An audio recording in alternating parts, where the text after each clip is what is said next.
Welcome back to the Marching to Madness College Basketball Podcast, where this time we can see Coach Ritchie McKay because we're on Zoom. Five straight seasons of 20 or more wins, Coach. You got three straight Atlantic Sun regular season titles. You would have had three NCAA tournaments, but we had the COVID years. So really happy to have you back on here and excited to hear about the future here in 21-22. Ken, thanks for having me. It's always a pleasure jumping on with you. You're one of the best in the business, and in spite of that Raider flag that you're sporting behind us, I'm always thankful when we get a chance to visit. Thank you. Me too. Hey, I'm curious though, from the standpoint of you and your program, as we go forward into the 21-22 season, what are some takeaways you've had here early from your team as you're getting ready, to start the ball rolling? Well, every year is a new year. And as you well know, Ken, I know how closely you follow it. And those of us who have been at a given institution for succession of years, like chemistry is elusive. Even on those teams that have won, and there's such a bond that you create, such a shared experience if you win a championship. It doesn't necessitate that that's going to happen the following year or the subsequent year.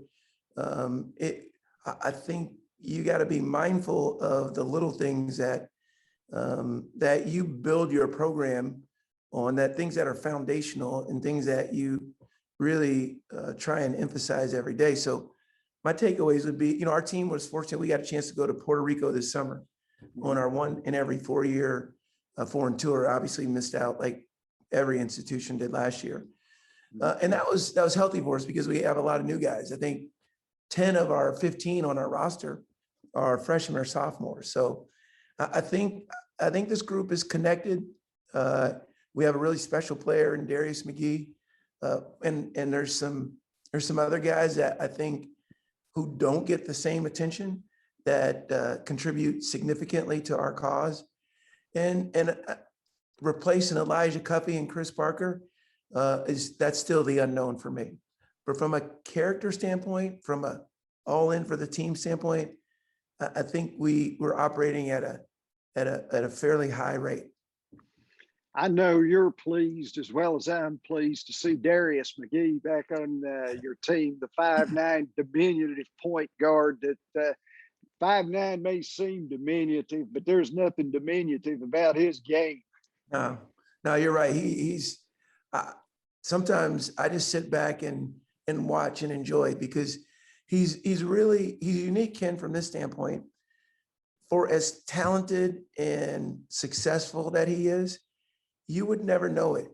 That kid has such a sense of humility. It's really special. He's very popular on our campus, and he never ever thinks of himself more highly than he ought. He's just a fabulous young man, and you're very aware of Max Asimus from Oral Roberts, who, boy, hats off to Coach Mills and their staff and that team. They were the Cinderella of the 21 NCAA tournament.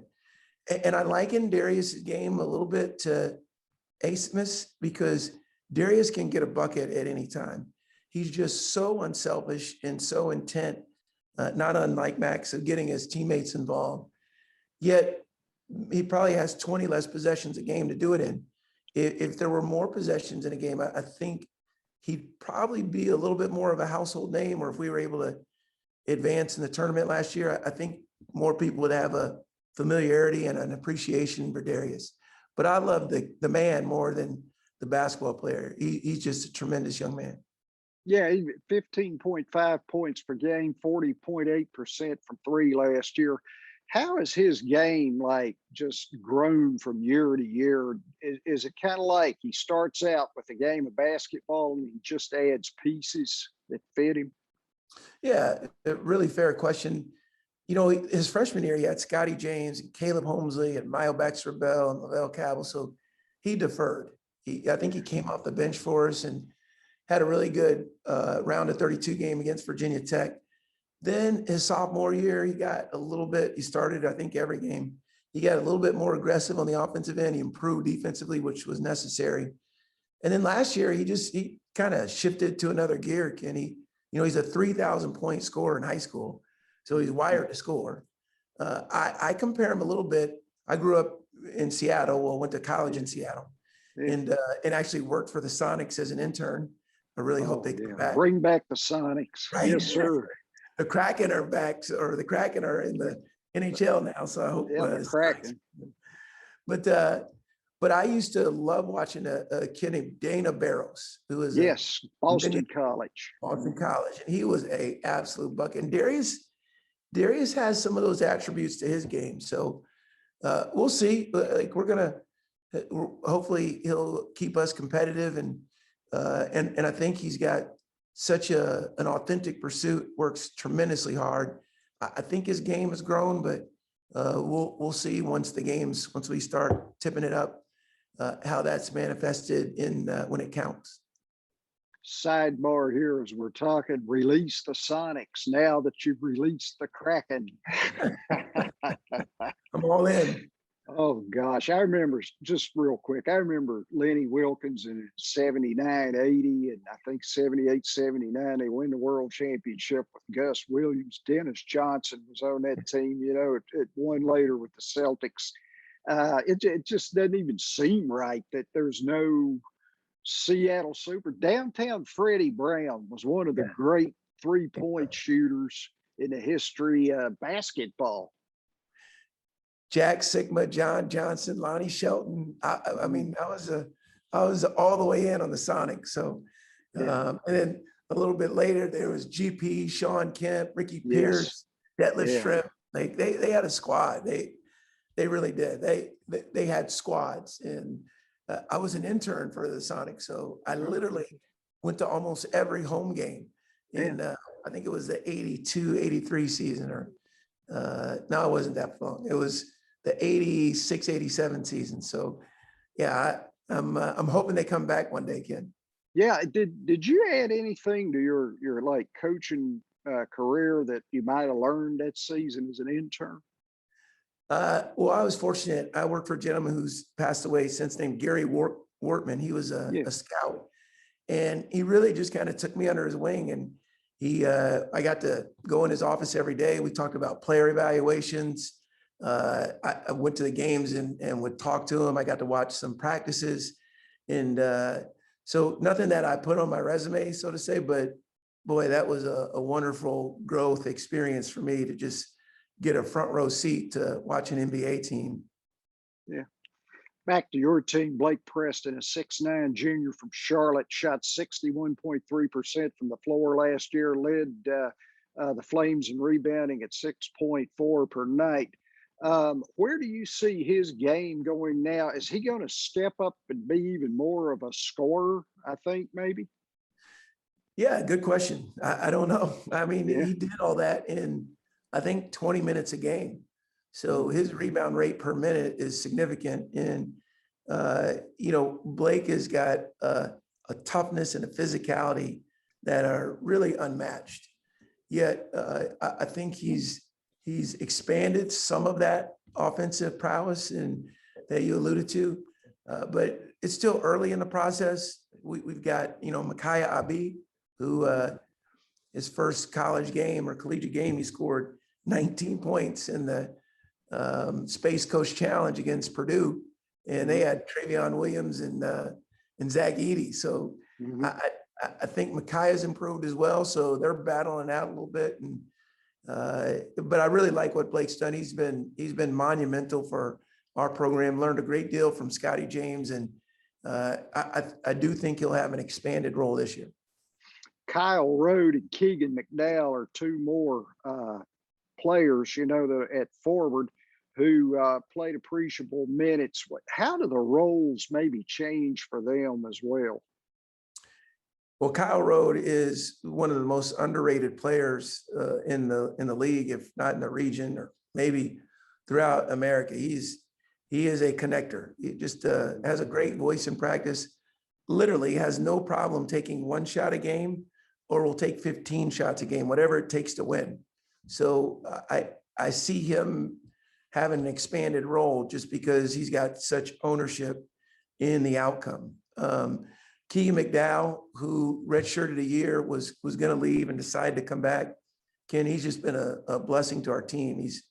He's from a tremendous high school program, Cincinnati Moeller. Both Kyle and Keegan played for some great high school coaches. And I just believe their IQ and their coach on the floor presence makes our team a little more stable. And I think because of that, obviously we need them on the floor as much as we can have them. Sure. I was looking at how many new people you had, and I saw a freshman class there coming in. I was curious about what attributes of the game you may have, kind of looked for in your new players. Yeah, I think for us, we really look for the fit, someone that we feel like would mesh seamlessly into the fabric of who we are, or who we're trying to be as a program. And I think that pursuit is ongoing. But when I was with Coach Bennett for 6 years at UVA, one of the things that I really respected about him, he didn't pay much heed to the rankings. Like, when he liked a guy, he stood true in his conviction. He trusted his eyes. And sometimes we've been able to get guys that, even at Liberty, that really no one else was recruiting. And they worked out well for us. Georgie Pacheco-Ortiz, Lavelle Cabell, Seth Curry, my first time here. And now we're starting, we're in more recruiting battles, but the formula really hasn't changed for us. We look for a great teammate, someone that's got a skill set and an ability to own the defensive end and be athletic enough to stay in that equation. But we really want guys that have been coached in one at the high school level or whichever level we're recruiting them from, and they celebrate the winning more so than just the individual accolades. Because I think when push comes to shove, I think those guys that play on winning teams or in winning programs, I think they end up earning what they had hoped for because people take notice of the success that they've had. As you look at the coaching landscape, obviously you've had, I think, 6 different head coaching positions, Liberty twice. And I was wondering, of course, with Coach Tony Bennett at Virginia, I was wondering how you've seen coaching change, throughout your tenure. Well, I think there's some recent dynamics that make it different than it's ever been. Obviously, we're coming out of a global pandemic.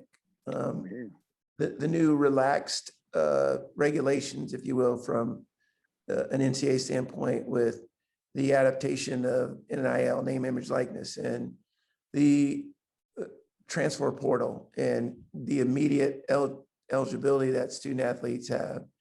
I think you've seen the grassroots programs have much more influence in where kids go or the kind of exposure that they have access to. So I just think there's a myriad of things that have changed the landscape, but I don't think we're new in this genre of coaching to change. I think for us, we would be wise to continue to know what our student athletes are going through, how they hear, and be able to adapt to, the different form of communication that they respond best to. So I do think you have to evolve as a coach in order to stay relevant to our student athletes. But in terms of the profession itself, Ken, I think if you're in this for any other reason than to impact the lives of those that you are entrusted with, then I think it taints your experience. And don't get me wrong, I've been fired before, so I know what it's like when the pressure's on. But at the same time, you can't lose your joy because of the outcome of the scoreboard. You've got to find that peace and that purpose in the responsibility that we garner to really invest well and authentically into the lives that we get the privilege of leading. Last thing, Coach, the Atlantic Sun, you adding three new teams: Jacksonville State, Eastern Kentucky, and the University of Central Arkansas. I was curious about your thoughts in that, as now it's going to be more expansive geographically. And then a little bit about those basketball programs. What are they bringing to the rest of you? Yeah, I don't have the good fortune of watching much. I'd be lying if I told you that I knew their rosters up and down, but I have taken a peek at them. What Coach Hamilton's done at EKU is phenomenal. And I know they lost a couple of players, but like I saw Braxton Beverly in high school. I know how good he is because of how many times I watched him on TV at NC State. Michael Moreno is a heck of a player. He was teammates with Kyle Rode on Indiana Elite, and they have a host of returners that AW's built a program with that are used to winning. So I know that they're going to be near the top of the league, if not championship contenders. I think Coach Harper is a heck of a coach. Just look at how many games he's won, and I think that's a really difficult place to play. I've never played there, but everyone you talk to talks about how tough it is, and I just think their teams play with a toughness and a physicality that, gosh, you better pull your bootstraps up because it's going to be a war. And then Anthony Boone I consider him a friend.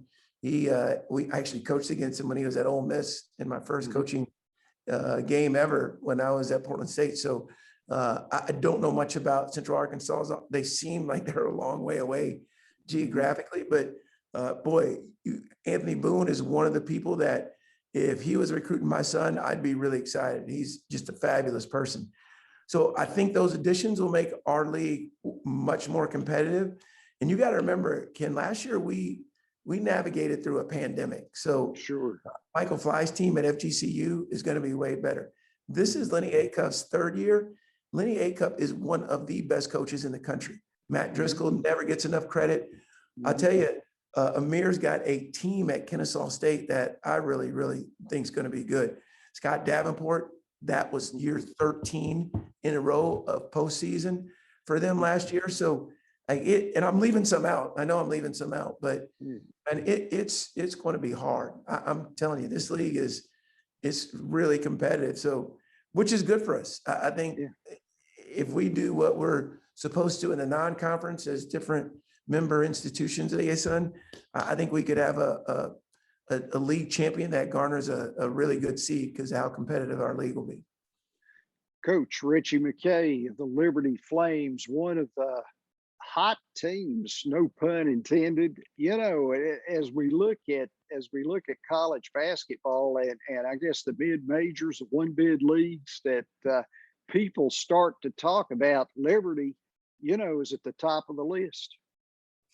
Well, that's a credit to what our guys have labored hard to do, the support that we get from our administration. And I got a fabulous group of people around me, Ken, and we feel privileged to be here. We really do. I think it's hard when the expectations grow, but I think that's what you want. You'd rather have it that way than the other. So we're excited about our group, the direction we're headed, and we're just going to keep trying to be about today. Because I'll close with this. It's a great saying. What you do every day is way more important than what you do every once in a while.